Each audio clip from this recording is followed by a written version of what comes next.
Hello दोस्तों, नमः शिवाय। दोस्तों, आज का दिन यानी 24 अक्टूबर 2023 मंगलवार का दिन यानी दशहरा है। आपको बहुत बहुत शुभकामनाएं और बधाई। ये पर्व जो है बुराई पर अच्छाई की जीत का पर्व है। ऐसा कहा जाता है शास्त्रों में कि इस दिन जो है भगवान श्री राम ने श्रीलंका पर यानी कि रावण का वध करने के बाद वो वापस अयोध्या लौटे थे और अयोध्या में उन्होंने अस्त्रों के साथ वो वापस लौटे थे। तो इस दिन अयोध्या वासियों ने घर पर दिए जलाए थे पूरी अयोध्या में। तो आज के दिन आप भी घर पर दिए जलाएं। दूसरी बात, दोपहर के समय कुमकुम, चंदन, फूल, अष्टदल से एक कमल की आकृति बनाएं सुंदर सी, और देवी जया और विजय का स्मरण करें, क्योंकि ये पर्व जो है विजया का है यानी विजय की देवी का पर्व है। और इस दिन समी के वृक्ष की पूजा जरूर करें। समी के वृक्ष के पास जाएं, वहां पर मतलब पूजा करने के बाद वहां की थोड़ी सी मिट्टी ले आएं और घर के प्रत्येक कोने में छिड़क दें। इससे घर की दरिद्रता दूर होती है। लेकिन तोड़ने के पहले आपको समी के वृक्ष की पूजा करनी है, धूप दीप देनी है, जल चढ़ाना है। और इससे क्या होता है, शनिदेव प्रसन्न होते हैं, और जब शनिदेव प्रसन्न होते हैं तो जीवन में असंभव काम भी संभव होने लगते हैं, यानी सुख समृद्धि घर में आने लगती है। और दशहरे के दिन सुबह सुबह अगर आप जा सकते हैं तो हनुमान मंदिर जाएं और वहां पर गुड़ और चने का भोग लगाएं। वहां पर बैठकर हनुमान चालीसा पढ़ें, सुंदरकांड का पाठ करें और शाम को बूंदी के लड्डू लाकर भगवान के आगे अर्पण करने के बाद गरीबों को बांट दें। इससे हमारे घर की जो भी हमारे जीवन में एक तो दरिद्रता खत्म होती है घर की, और दुख जो आ रहा है वो भी धीमे धीमे समाप्त हो जाता है। और 10 फलों का दान करें, जो भी 10 फल आपको इजीली मिल जाए इस दिन, मतलब पूजा करने के बाद भगवान की, और इन फलों को 10 गरीबों को दान कर दें। और इस दिन आप ओम विजयाय नमः, ओम विजयाय नमः मंत्र का जाप करें। और जाप करने के बाद आपको क्या करना है, वहीं पर बैठकर माँ काली की पूजा करें और काले तिल और गुड़ जरूर चढ़ाएं माँ को। और मतलब गुड़ और आटे का अगर आप आटा मारकर पुए बना सकते हैं तो अति उत्तम है, क्योंकि माँ काली को मीठे पुए बहुत अच्छे लगते हैं मतलब। और दशहरे के दिन ऐसा भी कहा जाता है, जो कुबेर है ना, भगवान कुबेर ने राजा रघु को स्वर्ण मुद्राएं दी थी, जिसके लिए उन्होंने समी के वृक्ष के पत्तों को सोने का बना दिया था। इसीलिए समी को पैसा देने वाला पेड़ कहा गया है। इसीलिए आज के दिन जरूर पूजा करें। अगली बात आती है दोस्तों, अगर इस दिन आपको कोई नीलकंठ के दर्शन हो जाए तो अति उत्तम है। तब आप नीलकंठ के हाथ जोड़ें और वहीं पर खड़े होकर बोले, नीलकंठ तुम नीले रहियो, हमरी बिनती भगवान से कहियो। नीलकंठ तुम नीले रहियो, हमरी मनोकामनाएं भगवान से कहियो। तो अति उत्तम है। अगर नीलकंठ के दर्शन हो जाए अति उत्तम है। आप किसी से कहे नहीं, क्योंकि उसका प्रभाव कम हो जाता है। और जहां पर रावण दहन होता है ना, वहां पर दहन के बाद अगले दिन उसकी लकड़ियां बच जाए तो जरूर लाएं। उसको लाल कपड़े में बांधकर अपनी तिजोरी में रखें। ऐसा कहा जाता है कि इससे अन्न धन भंडार यानी तिजोरी सदैव भरी रहती है। और रावण के दहन के बाद उसकी जो राख होती है ना, वो भी आप अगले दिन लाकर अपने घर के कोनों में सरसों थोड़ा सा डालकर, सरसों का तेल डालकर प्रत्येक कोने में छिड़क दें। इससे घर की दरिद्रता दूर होती है, नेगेटिव एनर्जी दूर होती है, और किसी भी प्रकार का यानी गलत तांत्रिक प्रभाव है तो वो भी दूर होता है। और इसके साथ साथ आप लाल कपड़े में बांधकर भी उस राख को अपनी तिजोरी में रखें। इससे अन्न धन भंडार भरे रहते हैं। और दशहरे के दिन आपको लाल रंग के नए रुमाल से या नए कपड़े से देवी जी के चरण धोने के बाद उसको पोंछें, मतलब माँ के चरण धोएं आप और उनको पोंछें। उसके बाद इस लाल कपड़े को अपनी तिजोरी में रखें। ऐसा कहा जाता है कि जो व्यक्ति ऐसा करता है उसके घर में माँ लक्ष्मी की असीम कृपा बनी रहती है। और इस दिन यात्रा करना बहुत शुभ है। आप किसी कार्य के लिए जा रहे हैं, विवाह की शादी पक्की करने जा रहे हैं, यानी विवाह के लिए अपनी लड़की के लिए जा रहे हैं, लड़के के लिए जा रहे हैं, तो आप ये काम कर सकते हैं। मंत्र सिद्ध करने के लिए अति उत्तम, क्योंकि विजया मुहूर्त है, इसको कहते हैं विजय लक्ष्मी।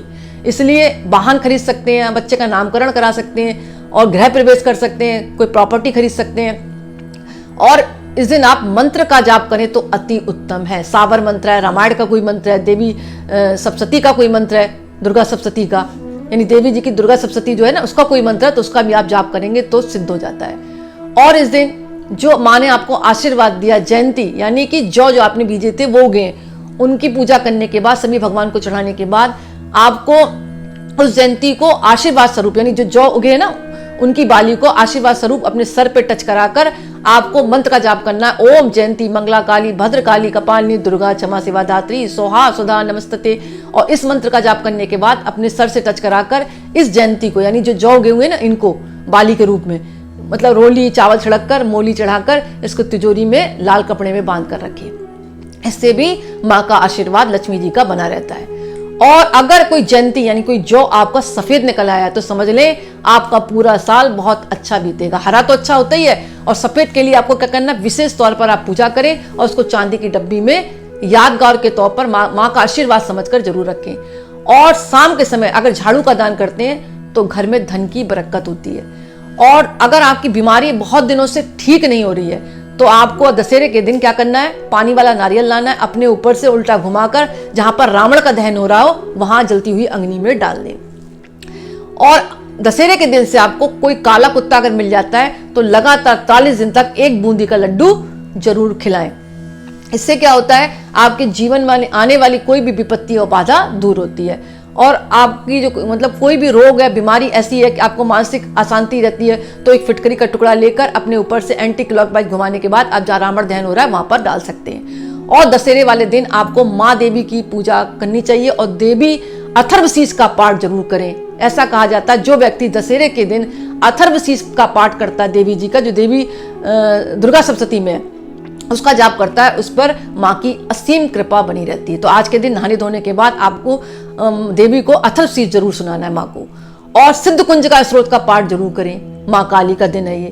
और राम जी की पूजा करें और सुंदरकांड का पाठ करें। और कोई राम जी का मंदिर मिल जाए जहां पर हनुमान जी हो, वहां पर जाएं, एक नारियल लेकर पीले कपड़े में बांधकर दक्षिणा रखें, पीले फल रखें, पीले फूल रखें और पीली मिठाई रखें और राम जी के चरणों में जाकर अर्पण कर दें। और दोस्तों एक विशेष बात बताने जा रही हूं मैं, इस दिन आपको क्या करना है, अगर आपके बच्चे का मन पढ़ाई में नहीं लग रहा है तो जो जौ निकले ना उस पर हल्दी लगाकर, चावल छिड़ककर, मोली लगाकर आपको क्या करना, अपने बच्चे की कॉपी में रखें। इससे बच्चे का मन पढ़ाई में लगने लगेगा।